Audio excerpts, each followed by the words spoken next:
Welcome to Creator Toolbox, a show brought to you by the ServiceNow Developer Program where we demo new ServiceNow features for every developer's toolbox.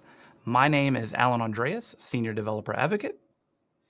Hey guys, I'm Laszlo Balla, also Senior Developer Advocate, so happy to be here with Alan today. Absolutely. And our guests today are Jason Lefever and Riya Kapoor. So we're very excited to talk about some of the cool Workflow Studio features. So, Jason, if you don't mind, let's go ahead and kick it off with an intro and take it from here. Thanks, Laszlo. Thanks, Alan. It's great to be here with you all today. Again, my name is Jason Lefever. I'm a Senior Manager of Product Management for Platform Workflow Automation with ServiceNow.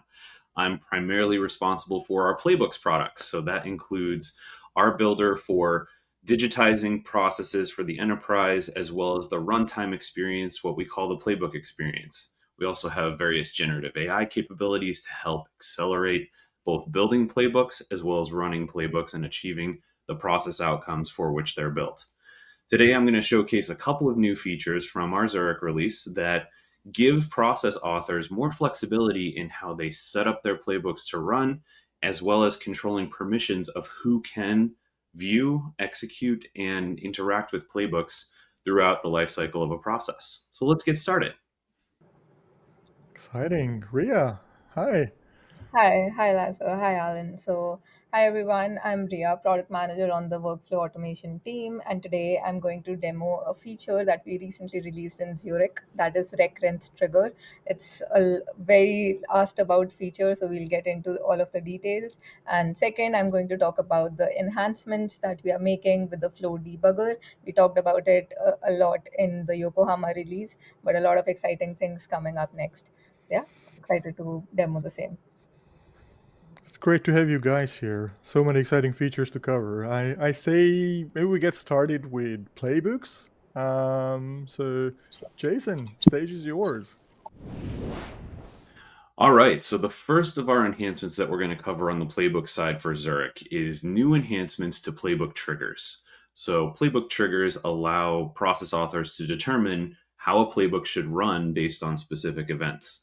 Before Zurich, you could configure triggers to run based on record events. So if a record is created, a record is updated, a record is created or updated, as well as using pre-existing triggers that you may have configured as trigger definitions.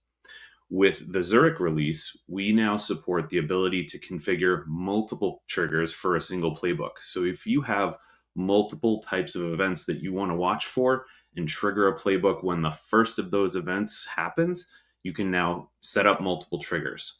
The second piece is a new scheduled records processing trigger type. Riya is going to demo this in depth in her section of the recording, but Playbooks is using this for various use cases to kick off playbook executions.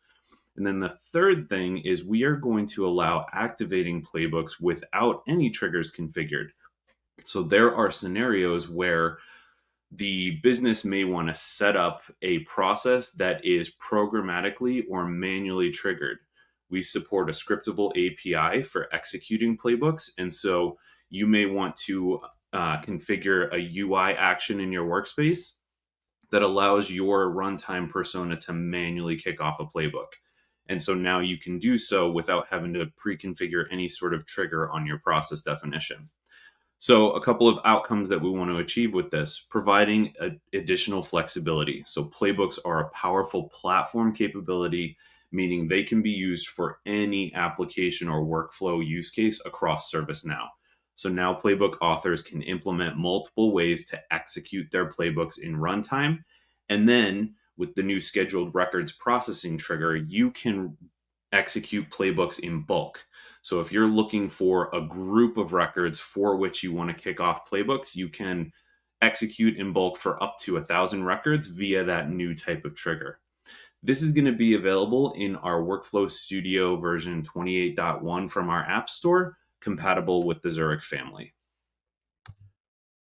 This is just a preview of some of the UI. I'm going to jump into a demo instance momentarily, but just highlighting that we have moved our trigger configuration to this new left-hand panel. You can now add multiple trigger configurations for your given playbook. And then we've added and consumed this new type of scheduled record processing trigger type. Now, the second feature that I'm going to demo is our new Playbook and Stage runtime permissions. So there are two things here. You can now control which users, user groups, user criteria, etc., can view and complete work in a playbook. So if you want to establish additional control as far as who can view and run a playbook, you now have that control. You can also restrict user access to specific playbook stages. And so if there are any scenarios where perhaps we are conducting a particular set of work where there is protected information and only very specific users should be able to view and interact with that information, you can now configure your playbook stages to only allow the correct users to access that information. So again, providing playbook authors with more flexibility to define who can access playbooks and particular stages for their runtime users. And this is coming out with our Workflow Studio Store version 28.1, which is compatible with Zurich. Now I'm going to jump into a demo instance so we can check this out. All right, so I'm in Workflow Studio. I've opened up Incident Response. This is a demo playbook that we ship in an app called Process Automation Experience Demo. There are a handful of example playbooks that showcase the capabilities and give you a sense for what you can do with the power of this platform feature. So I'm going to go over to this left navigational panel and I'm going to click on triggers. And you can see here that for this particular playbook, we already have one record-based trigger configured. And so if I want to open this up, now I can give triggers labels. I see that this is a record create trigger type. And so what this means is that anytime a record on the incident table is created, a new incident is created with short description that starts with playbook, this playbook is going to run. So that's an example of our existing triggers for record creation. Now, if I wanted to add a new trigger, I can do so here via add trigger. So you can see that we've got a few different flavors of record-based triggers as I described before. And now we have this new option called scheduled. So I'm going to add this one. And right away, you can see that we've got this new form for setting up a scheduled records processing trigger. So I can choose my time zone. I can choose the start date and time when this trigger should run. Additionally, I can choose how many times it repeats. So if I want to look at records that were created over the last day, I can set this up accordingly. And then if I want to specify when this scheduled records processing query should complete or not complete, I can do so here. And then finally, I can set record conditions. So if I want to look for specific types of incidents, let's say I wanted to say priority. Let's set the priority to critical. So I'm going to look for any incident records that were created over the last day that are critical priority. Now, by default, you will get the first 1,000 records that match this criteria. And this is controllable via system property. So if you needed to increase this limit or you wanted to decrease the limit, you can set a system property to modify this limit. So let's talk about a use case. This is an incident response demo. Let's say that we have a help desk and every day we want to look at any critical incidents that are created because perhaps we need to run a special type of playbook for critical incidents. So we can set up this scheduled record processing query that's going to go and query the incident table. It's going to return any critical incidents, and then it will run a playbook for each of those incidents that returns. I could jump into another use case if I'm doing some kind of sales process. I'm a sales development representative, and I need to work on leads. I might want to query all of the leads that meet a certain criteria that have come in over the last 24 hours, and then run playbooks to nurture those leads and guide me through the process of hopefully selling more services or products.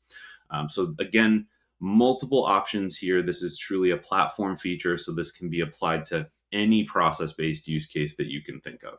So you said there's a limitation there by default to limit to 1,000 records. So as a developer, if I want to optimize my trigger conditions, does it make sense to consider that in combination with the sorting that's just literally next to conditions, so that I can define a sorting and then it's going to be within my 1,100 whatever records, so I don't have to increase it to tens of thousands of records just to match everything, right? That's probably something to Exactly consider. right. So you can combine your conditions with sorting, and then let's say we want to trigger playbooks for the first 1,000 that come in. So I could look at the created on date and sort by created on date.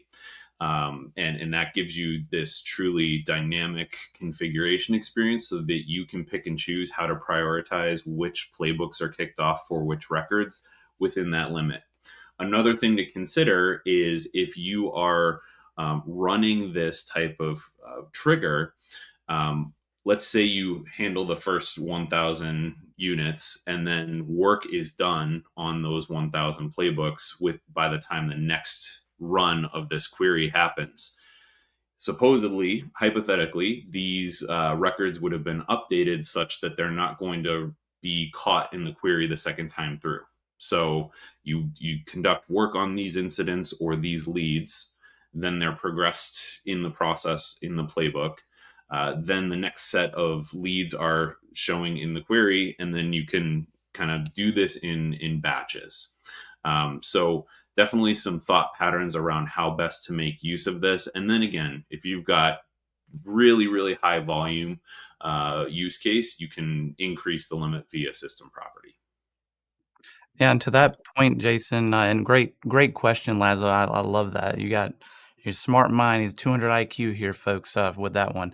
But the other thing, so when we mention system properties, you can change this. There's always the should you, right? So do you have any kind of general feedback that while they could access the system property and change it beyond 1,000, um, is it is that number specifically set because that seems to be the most performant? It seems the best ideal. Should they actually change it? Is there any recommendations that you have there about adjusting that? Yeah, absolutely. So we have done industry research to understand a good threshold for establishing this baseline, and it is a performance consideration. So the higher, the larger number of records you're returning in your query, the more load you're putting on your system. And then think about your business process as well. Is your workforce staffed to handle this many playbook executions in the time frame in which you're expecting them to do so? So definitely some people considerations, some industry best practice considerations, as well as performance. Awesome. And then one last question on this section. We want to hit this hard because you're right here on the screen, so we didn't want to leave it. The other question would be, and again, safe harbor, obviously, but are you guys looking at any other trigger types in the future, like deleted? That seems to be one where, some type of user record or something, and not saying it is normal, but if there's something deleted, there may be some follow-on steps that the team would need to do to recover something or move on to the next step or whatever. Is there any other trigger types that might be in the works in the future? Absolutely. It's a great question. So, the beautiful thing about our session today is Riya is responsible for our saved triggers capability.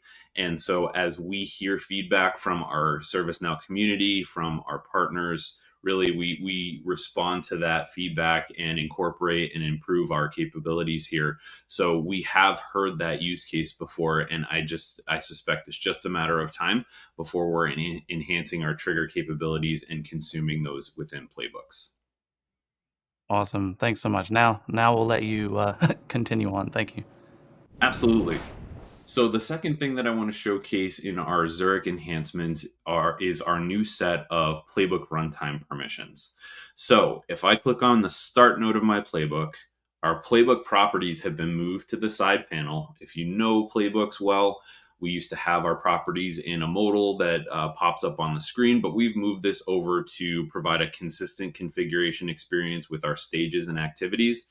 So you can see Playbook properties in this side panel now. So we have this new Runtime Permissions tab.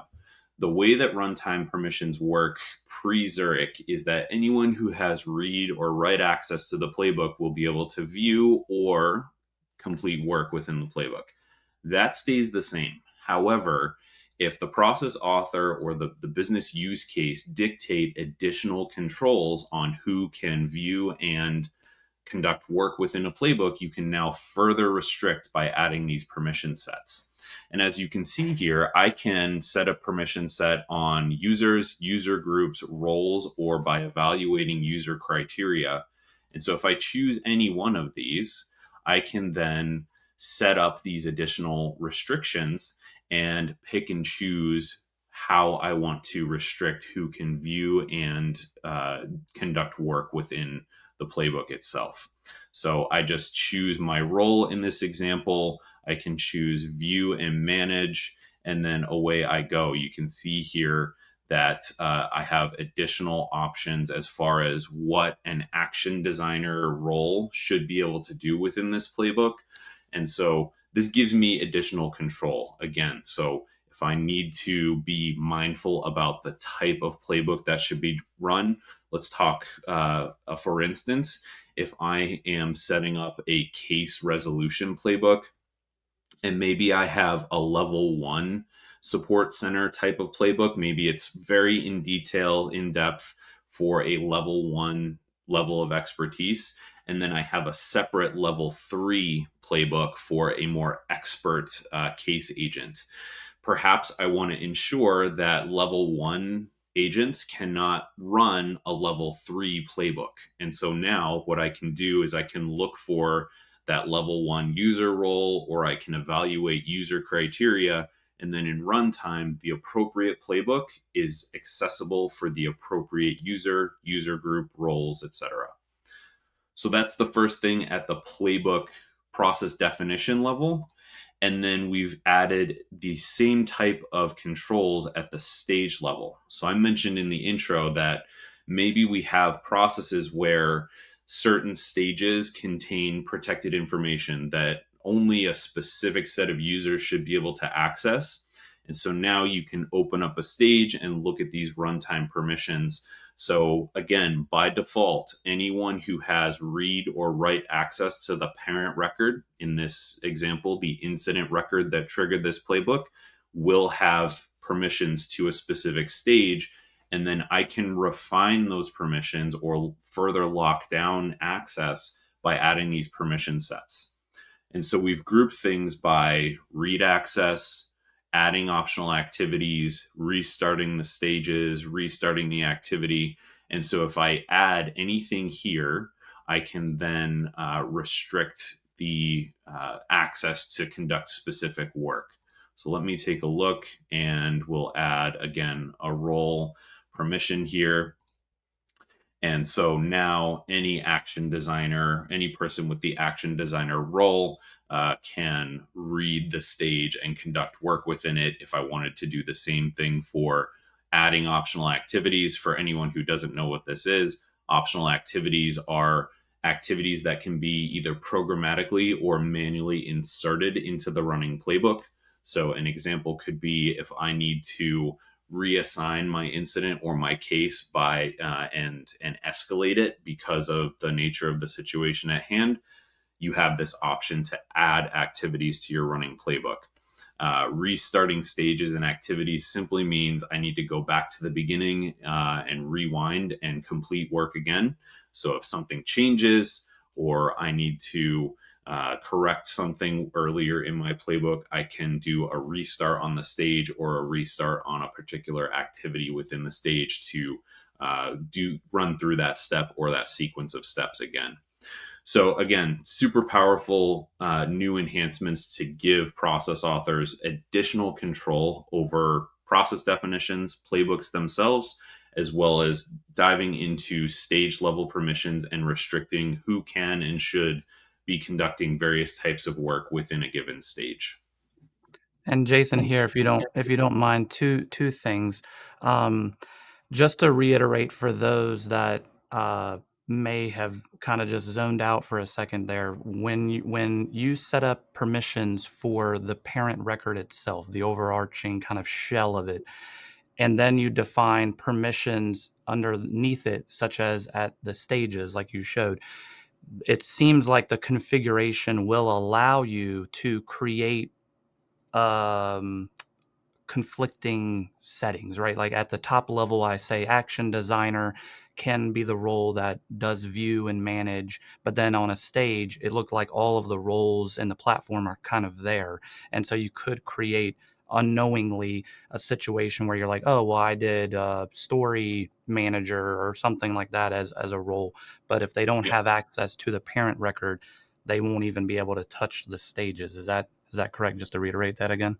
That's correct. Yes. So to the best of our ability, we do cascade down the playbook level permissions, and they are inherited at the stage level by default. So if I do set those some users or role or user criteria at the process definition level, they inherit down to the stages.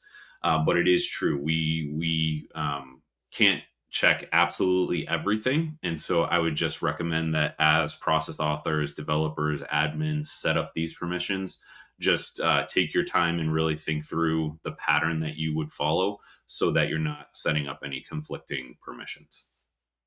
Yeah, absolutely. So just kind of reiterating that for those that are building these, just similar to ACLs, or you're building a knowledge base and you let them access the knowledge base, but then knowledge blocks down the way, you're trying to change up things. You have to understand, yeah, that top level brings the permissions in. What I will say though is this is just glorious at the amount of kind of nuanced permissions that you've set in there, right? Like not only can they just restart, it's not just a blanket restart. You've actually got it down to, no, they can restart the activity, they can restart the stage, and it's very um, granular or where you're setting this up. So a lot of flexibility there for all different types of scenarios. So really great to Yep. see that as well.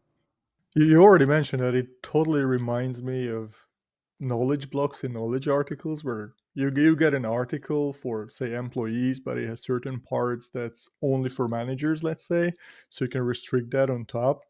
And with these stage level permissions, this is for some reason that's immediately what came to mind for me. And I love that you've got user criteria there, not just the roles and users and groups, especially the user criteria. I'm a huge fan, so very happy to see that. It's really cool.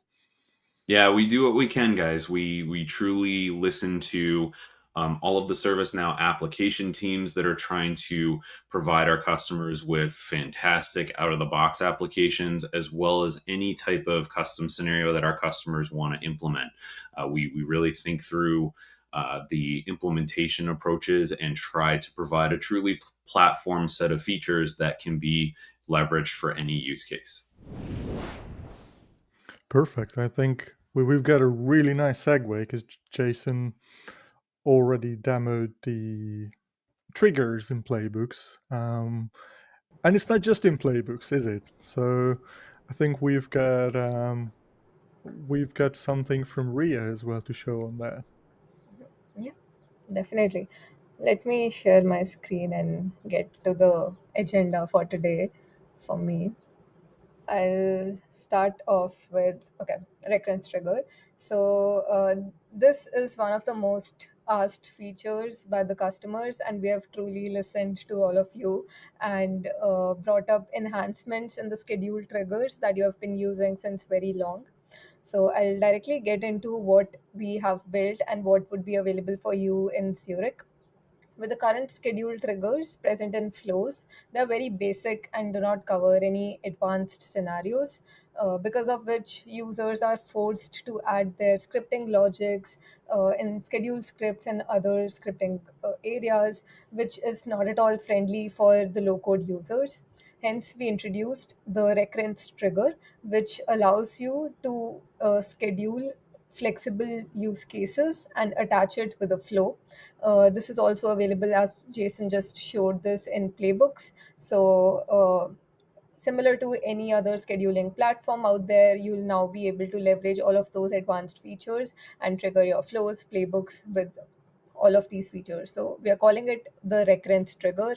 I'll showcase with a quick demo on what this exactly does. And I'll also showcase a parallel with what we currently have versus what's new that we are launching in. So we've seen this in Yokohama a lot. We have a new tab for triggers. Over here, you can click on new, you can click on trigger, you can create your new saved trigger. So for this demo, if I want to set up a trigger that triggers weekly, but only on Tuesdays and Thursdays. So let me just add in a name of the trigger, select the trigger type. So we have a bunch of trigger types here. For the scheduling use cases, I'll choose recurrence. I can also choose to add in description, add in my additional properties if I want, and click on build trigger.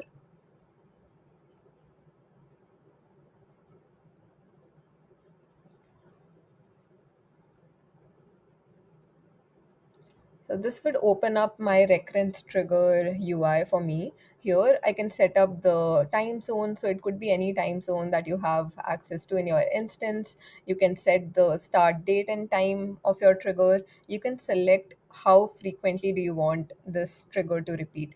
For example, weekly, daily, monthly, yearly. For my use case, if I want to go with weekly, I just select weekly. I set up the frequency of after how many weeks I want to trigger this, and I can select Tuesdays and Thursdays. Just pausing here and going back to what we currently have as part of schedule triggers and flows. So if I want to leverage the same use case, I go to weekly,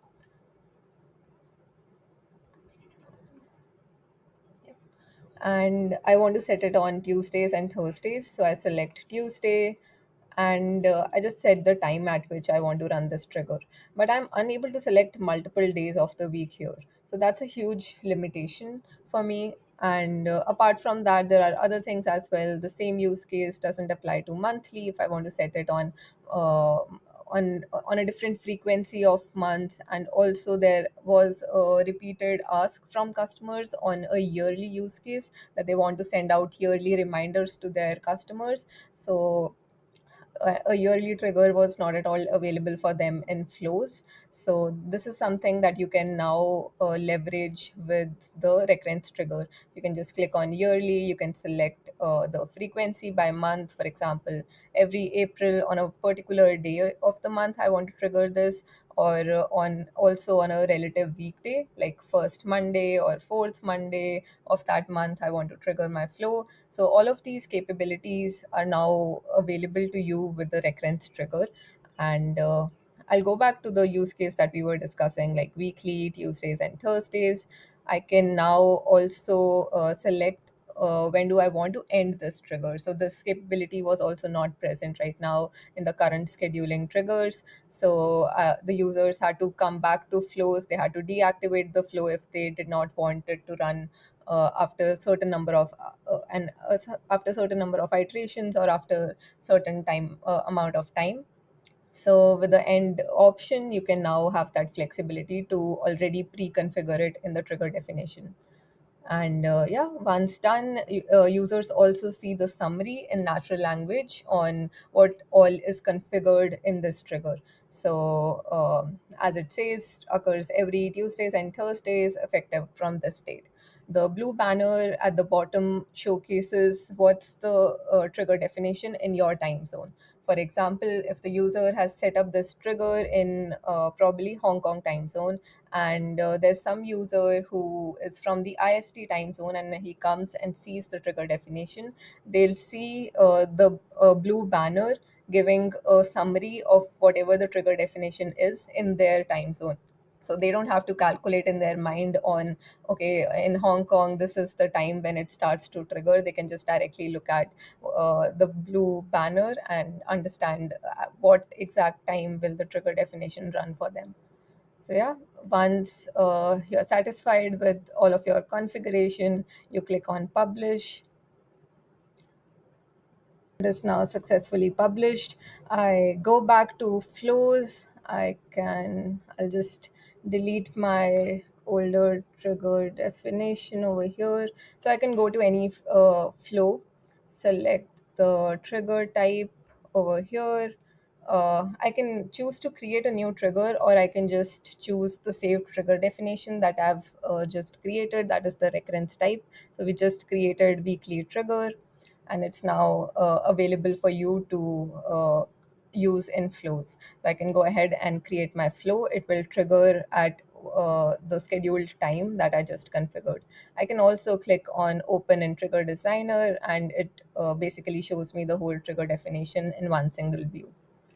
So yeah, that's for me for this demo. I like how it looks. The whole trigger designer experience is so intuitive with those days and everything, and I love especially the display of the time in your time zone. I know how painful it was in the past. Like, oh, which instance is this? Like, what's the system time zone here? So that's gonna run when, you know? So this in itself has already taken away a lot of headache. I love it. Yeah, yeah. So Yeah, this and definitely for go ahead, Ria. Sorry, go ahead. No, I was just saying this on that point. So we heard from a lot of customers that there are a lot of people who are accessing the same flow, and for schedule trigger, they never know on what exact time will this flow run at. So to make it easier and simple for everyone, we decided to have this banner so that you just have it in your face in a very simple, natural language on when this exactly will trigger for you. Go ahead. Yeah, I mean, it's such a great leap in terms of making this as accessible and prominent to as many use cases that are out there. So you guys are really hitting home runs here. Being able to select multiple days, as you literally showed in the old version, it's one day in a week. That's it. Now you can do multiple days. All sorts of random combinations. There was a big camp out there that are legacy workflow diehard fans, and they're going up, but workflow can't do that, up, but that workflow can't do that, or flow designer can't do that. And so this is really starting. It's already been feature parity, and now we're moving forward. It's a leap forward, and I think that for those that are still in the legacy workflow area, as we all have seen with Zurich, if for customers that are newly joining Zurich, you are not going to get legacy workflows shipped as part of that. That's a reason for that, because Workflow Studio is here. Amazing features are here, and it's really just jumping forward. So I'm really excited about this. You guys have really started to think of all of the different use cases. You can obviously tell that you have your finger on the pulse of the community with your customers. These features aren't just something where you're kind of going, what else could we do here? It's literally the feedback is being received, it's being brought in, and so it looks fantastic. The other thing around, like Laszlo called out earlier, user criteria. The high level point there was platform scalability, right? Being able to define something as an administrator or a senior architect once, and then it being used consistently throughout. And so here, this trigger, the whole concept here is that other flows can then tap into this trigger. Not one, everybody's defining their own. You literally can build a repo of these triggers and consistently use them, just like you mentioned for that yearly segment. There are some where every year they need to send out something about annual training, or they need to do something about access criteria, access to a certain system or something. This being able to do that in yearly and setting up that trigger once, and then all of it happens at the same time every year for the different teams is big. So Yeah. big ramble there, but I'm definitely excited. Laszlo, anything else here for these features? Because I'm super pumped up. I was already a workflow fan before Same. with it, but I mean, because it really makes it accessible to anybody. You don't have to code these things, right? It's Yeah. here, drag and drop, click and select. It's amazing. And it's again different thinking with these reusable triggers, right? So different solution design, like you said. You might plan for the triggers differently whenever you're implementing a solution. And you may have a repo of triggers, especially for, I don't know, the yearly ones. Like you get your financial freeze periods where you run certain things, whatever, or your HR needs to update the, I don't know, the holidays for the coming year, stuff like that. Now you can build everything in Flow Designer and some. So Yeah. it's really cool. Yeah. Holiday use cases, I think, is the maximum one I've heard. And another use case is I don't want to send a notification on the weekend. So, yeah, that was not possible with the older triggers. Now you can literally select whatever days you want to send out the notifications to your customers. And yeah, I think these are great points. Another thing that I just want to add on, again, safe harbor, it's just forward thinking right now. But as we talked about reusability, and we create this trigger, we can use it in multiple flows. We're also planning to have this capability extended to playbooks. As we saw, playbooks now support scheduled triggers. So if you create like one single trigger in the trigger designer, you can reuse it across flows, across playbooks. So that is something that we are also planning on ahead. Yeah, it's actually a good call out, Ria, so that people don't get accidentally confused based on what we covered today. So recurrence triggers, kind of building that repo, them being accessible in Workflow Studio for Flow specifically, possible future outlook for Jason and the playbook arena as well. But today for playbooks, it would be single use kind of defined on each one. But even being able to do that today is amazing. So we love you guys. This is fantastic. Any other parting words, or anything else that you guys want to throw out there? I have one more feature to just showcase. Okay, yeah, sure. So I'll be talking about the new enhancement that we've brought in for Flow Debugger that was launched in Yokohama. There's a lot of positive response from customers, and a lot of you have liked the feature, used it a lot. Just quick things that are coming up in Zurich. One, we have changed the entry point for debugger. It was cluttering the Flow Designer header tab, so we have made it right next to the test button, so it's more accessible, less cluttered for you. And yeah, just wanted to highlight that debugger is not gone, the button is still there, but alongside with the test button now. And the second thing, that's a small enhancement but really powerful one, is that now users would be able to debug their script action steps from within Flow Debugger itself. And this capability was not present earlier on, and users had to jump between various different tools, and it was a hassle pinpointing on where the error has actually occurred in the flow. So, with this capability, we have integrated the platform script debugger within the Flow debugger, where users can directly, from one single click, open the platform script debugger and debug their scripts. So, less hassle, easier pinpointing of issues, and also saving a lot of time for you. So, we'll just quickly demo on what I'm talking about. And yeah, if you're able to see my screen, I've created a sample flow over here. We changed the entry point for debugger. Instead of a new tab over here, it's right next to the test button. You can click on this drop down arrow, click on debug, and enter into the debug mode.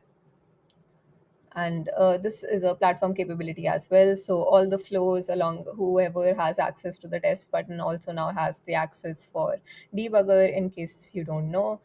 So we have all the tabs here, which are equivalent to any standard debugging tool, that is resume, step over, step into. We've talked about it in the previous toolbox session, so I won't get into more details here, but I'll talk about the new feature, that is integration with the platform script debugger. So I have a script step here from my custom action. If I set up a breakpoint over here, I click on resume in order to reach my step. It's now in the debugging mode. Just a point that comes from a product manager, as a lot of a lot of buttons or a lot of links go missing when we release the features. So we have a script debugger button here, so users can directly click on this link and it will open the platform script debugger, or you can simply click on the step into. So what both of them exactly do the same thing. So just wanted to indicate the two different ways of entry point into this area. So if I just click on this step into or click on the script debugger button, it opens up the platform script debugger for me with the entire script that was added in that script step. So here I can set up my breakpoints. I can debug and do whatever I want with my platform script debugger. Once I'm satisfied with this, I can move forward and continue debugging my flow. So yeah, just wanted to highlight this small feature that we have released.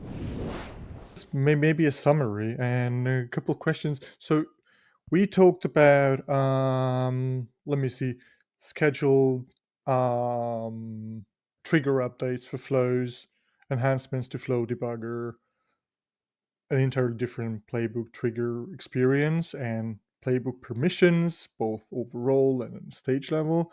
Now, guys, are these features available to everyone upgrading to Zurich, or do they need to look forward to another store update? Or how does it work for me as an admin if I want to get access to these features?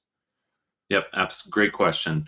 So, as a best practice, we recommend that whenever an organization is planning their upgrade to the latest family release, they should also install the latest Workflow Studio store app. We use the store release mechanism to introduce more features than we can possibly fit into the family release. And so, as you go into your upgrade cycle, always go out to the App Store, grab the latest version of Workflow Studio. Then you'll get all of the great features that we're releasing on top of the family release for all of workflow automation. So flows, playbooks, triggers, decision tables, all the goodness, Workflow Studio. Yeah, that's definitely one thing to hit home again for people. It's kind of a, if you're a veteran of the platform and you're kind of used to every family release, that's the big show. That's where everything's at, and you do the upgrade, and then you kind of think the work stops there. ServiceNow has really transitioned to even more updates, and the individual teams use that ServiceNow store mechanism, as Jason mentioned, to release even more information, get it to you faster, get you content updates quicker than waiting 6 whole months or whatever. So be sure to not only you're doing your Zurich upgrade, but then you're updating those applications and tools on the platform to those latest releases. And outside of the ServiceNow store, Jason and Riya, do you have a set community page or somewhere, a resource page that people can access, maybe some article or something like that that they may not be familiar with, that you'd like to also shout out or talk about? Yeah, absolutely. So we have in the ServiceNow community a sub community called the Workflow Automation Center of Excellence. So feel free to go out to your favorite search engine and search for Workflow Automation COE for ServiceNow. And that contains a plethora of resources, whether it is other recorded sessions, articles, white papers. We have links to our Now Learning modules. So there are self-paced Now Learning opportunities for each of our builder capabilities. So there's a whole bunch of information there, and then absolutely encourage engagement and participation on the community. So if you have questions or want to share successful things that you found as you use the different capabilities, we'd love to hear about them. That's great. And maybe just to reiterate on that, because many of these features you showed us today came as a result of community feedback from customers. So where would you want people to go if they've got, I don't know, wishes, ideas for future development for your products? Yep, we take feedback any way it can come. So whether it's finding us at a knowledge event or at a snug event or reaching out through your account team or engaging with us in the community, we're happy to take feedback however you want to bring it to us. I second that. Even adding comments in this video would help. We are looking for feedback Right. everywhere. Yeah. Comment on the video, guys. You heard Riya. Yeah, for sure. And Ria, I think I'm a big India community fan, right, of all the different regions out there and the meetups that are happening. And I think I've seen you specifically, not that Jason doesn't also go, but you specifically have been at some of these meetups, like live, talking to people. You're on the streets, if you will, hearing their feedback. So we thank you for doing that, and you guys' connection and bonding with the community. It really makes this more powerful, and it resonates a lot harder with our community when they can tell not only are these features great, but then when they're seeing you talk about it, they're like, yeah, I know that they care because they were at the meetup right beside me doing the same bingo scavenger hunt exercise or whatever that might be. So Yeah. Yeah. Definitely. okay, well, I think that's about it, Laszlo. Anything else? I think we've had a lot of great information today, as you kind of mentioned the four kind of topics we covered here. We have a lot more Creator Toolbox episodes coming up that are going to be covering the Zurich release over the next few months or so. I believe we may see Jason and Ria back for a future episode. But again, if you have any questions as they've mentioned anywhere, any product feedback, ideas, even a use case that you just want to get their opinion on or a guidance on, please be sure to drop a comment in the video below on our community page itself, on the workflow COE, which I love. I'm a big fan of COE, so that's fantastic that those are set up as well. So other than that, we thank you very much and for tuning in, and we'll catch you on the next Creator Toolbox. Thank you, guys. Thank you very much. Thank you.